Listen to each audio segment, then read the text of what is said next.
మొత్తానికి సంక్రాంతి సినిమాల సందడికి త్వరలోనే తెరపడిపోతుంది. సంక్రాంతి సెలవుల్లో వసూళ్ల పంట పండించుకున్న కొత్త సినిమాలు, 2 వీకెండ్లు కొత్త సినిమాలేవీ లేకపోవడంతో మంచి కలెక్షన్లు రాబట్టాయి.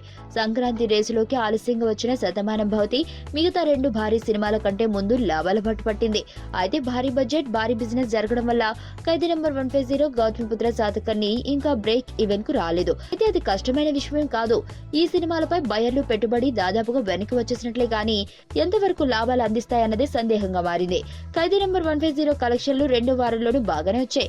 వీక్ డేస్ లో నెమ్మదించిన 2వ వీకెండ్ లో అనుకున్న దానికంటే మెరుగైన కలెక్షన్లు ఫిగర్స్ నమోదయ్యాయి. దీంతో చిరు సినిమా వరల్డ్ వైడ్ షేర్ 90 కోట్లకు చేరువైంది.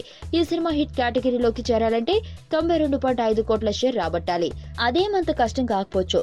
ఆల్రెడీ శ్రీమంతుడి పేరట ఉన్న నాన్ బాహుబలి షేర్ రికార్డులను బద్దలు కొట్టేసిన చిరు సినిమా ఫుల్ రన్ లో 100 కోట్ల షేర్ మార్కుకు చేరువగా వెళ్లొచ్చేమో. అయితే 110 కోట్ల షేర్ సాధిస్తే తప్ప ఈ చిత్రానికి సూపర్ హిట్ కేటగిరీలో వేయలేం. ఇక గౌతమిపుత్ర శాతకర్ణి సంగతి చూస్తే తొలి వారంతో పోలిస్తే 2వ వారంలో ఈ సినిమా వసూళ్లు నెమ్మదించాయి. ఓ దశలో 50 కోట్ల షేర్ మార్కు సునాయాసంగా కనిపించింది. కానీ 2వ వారం వసూళ్లు చూస్తే అది అతి కష్టం మీద సాధ్యమయ్యేలా ఉంది. ఈ చిత్రం 50 కోట్ల మార్కును దాటితేనే హిట్ కేటగిరీలోకి వస్తుంది.